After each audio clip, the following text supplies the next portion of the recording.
documents into the record.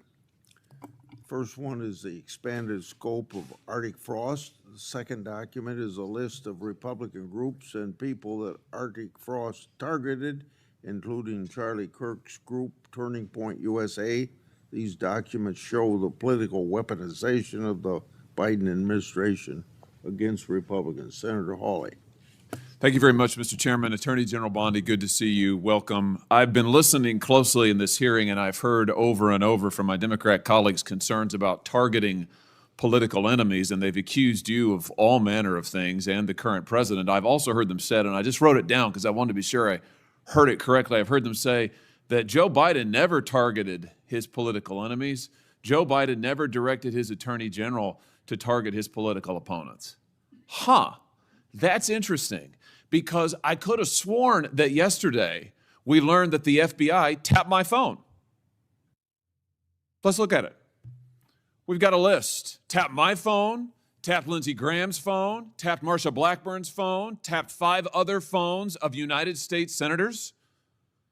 Gee, it sure looks like targeting political opponents to me, and yet I haven't heard a word from that side of the dais about any concern whatsoever. We've got nothing but concerns today, but no concern at all for a Justice Department that is tapping the phones of sitting United States senators because who knows why. They don't like them. They're members of the opposition party. They're Republicans. They're conservatives. You've seen this document, Attorney General Bondi. What was going on here? Who ordered this? Who ordered the tapping of the phones of United States senators? Senator Hawley, I cannot discuss the details of that right now for very good reason. You're going to do a thorough investigation into this, I trust. Is that correct?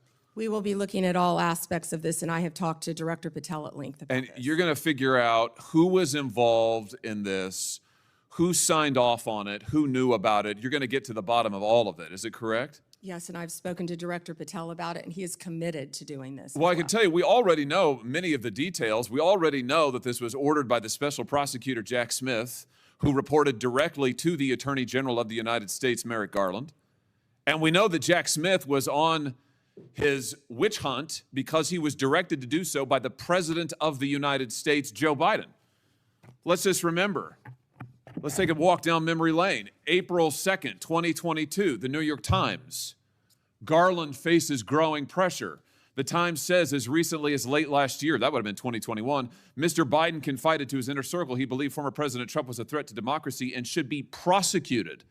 It goes on to say that Biden was frustrated with Garland and wanted him to take decisive action against Trump. Here's what we're talking about. Trump, of course, was a private citizen at the time. So he appoints his own hitman, Jack Smith, who goes after the president, former president, who goes after members of this body. You know, the thing about it, though, that really strikes me is that it didn't stop with members of the United States Senate. Did it, Attorney General Bondi? It didn't stop here at all. I mean, just as egregious, maybe more so than tapping the phones of U.S. senators, is this memo that I know you've seen before. Let's just look at it again.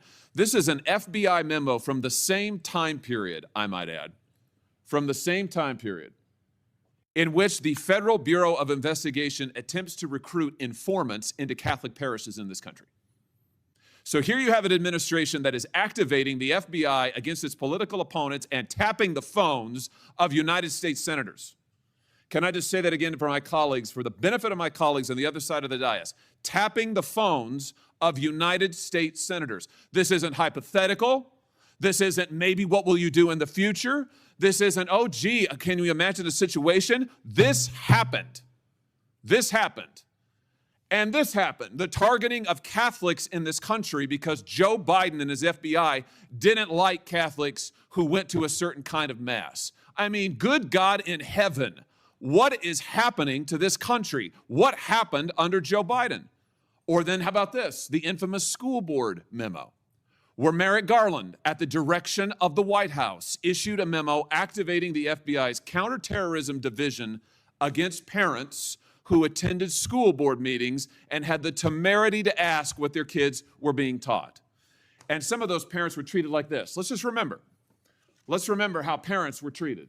Treated like this man. That's right. a parent at a school board meeting, I think in Virginia, who was drug out of the school board meeting. He's bloodied there, you can see it.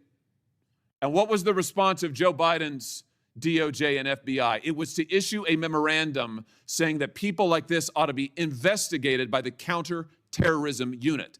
And unbelievably, they were. They were. Or how about this? Let's remember Mark Houck and the pro-lifers who were prosecuted for what? For going to a clinic, an abortion clinic, and praying on a sidewalk outside an abortion clinic. This is Mark Houck and his beautiful family at Mass. This man, at the direction of Joe Biden's FBI, this man had an FBI SWAT team come to his door in the early morning hours with his beautiful children there, terrorizing them with weapons drawn. He was then arrested and prosecuted. Unfortunately, a jury acquitted him.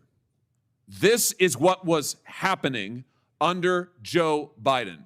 United States senators spied upon. Former presidents, the political opponents of the president at the time, targeted, prosecuted.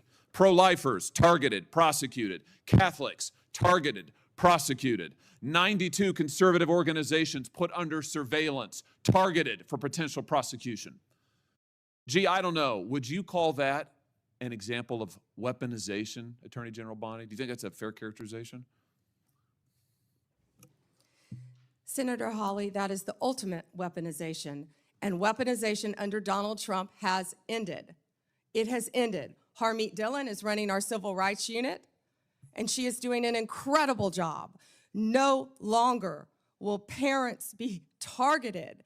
No longer will parents who care about whether their elementary school children have to read a transgender book be targeted and told they cannot have any say in their child's education. That has ended under this administration. People can worship freely, whether they're Catholics at synagogues or Muslims. Everyone can worship freely. That was the ultimate weaponization. They were targeting Catholics. No longer. They have been targeting so many American citizens throughout this country. And Senator Hawley, you have been a champion of this, and thank you for being a champion of that. But under Donald Trump's watch, it has ended. You know, I think about some of the abuses of power in this country's history, and there's been sadly a lot of them by members of the executive branch over the years, whether it's Watergate, whether it's what J. Edgar Hoover did in his time at the FBI, spying on many public figures, RFK, MLK, JFK, you name it. And I just have to say, what we now know happened in the last 4 years under this administration surpasses all of that. It surpasses all of it. Not just for the interference in the legislative branch, not just for the blatant disregard for the separation of powers, not just for the blatant disregard for the First Amendment, but for the targeting of ordinary American citizens who can't afford lawyers, who can't afford to mount a defense, who when the FBI knocks at their door or comes with the SWAT team, they don't know what to do. It is absolutely a disgrace. It is a stain on the history of this country and on the conscience of this country, what this administration did in the last 4 years. So here's what I think needs to happen. Madam Attorney General, I think we need a special prosecutor to be appointed whose sole responsibility will be to get to the bottom of what has happened in every instance that I have just named. I think we need to know exactly who approved the wiretaps on United States senators, who knew about it, what agents were involved at DOJ or the FBI. I think we need to know exactly who signed off on the Catholic memo, the spying memo, who was involved with it, how far did it go. I think we need to know exactly who authorized the prosecution of Mark Houck, who terrorized pro-lifers and tried to intimidate them. I think we need to know. And Mr. Chairman, this committee needs to do oversight hearings. We need to have thorough hearings into what has happened these last 4 years and this abuse that has now just been uncovered, because we have to ensure that it stops. As you just said, Attorney General Bondi, we have to ensure that it stops. This chapter in American history needs to come to a close, never to be opened again. The use of the most powerful law enforcement bodies in the world against ordinary citizens and political opponents must end once and for all. And we have a chance to do it, and it needs to be done with a thorough investigation, full transparency, and those who violated laws need to be prosecuted. I thank you for what you're doing, Attorney General Bondi. I hope that you will launch a thorough investigation. I hope you'll appoint a special prosecutor. Mr. Chairman, I hope we'll hold hearings. And with that, I yield. Yeah. Before I call on Blumenthal, I want to, without objection, introduce into the record a document that General Bondi helped to declassify. The document is a Ray FBI analysis of Nellie Orr's false statements to Congress. Orr never suffered consequences for advancing this phony Trump Russian narrative and attempting to cover up her involvement in the hoax with false statements.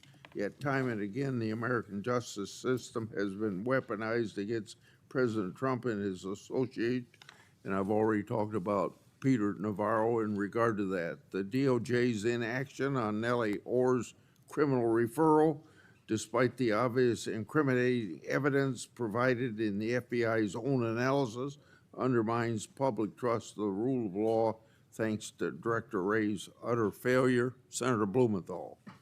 Thanks, Mr.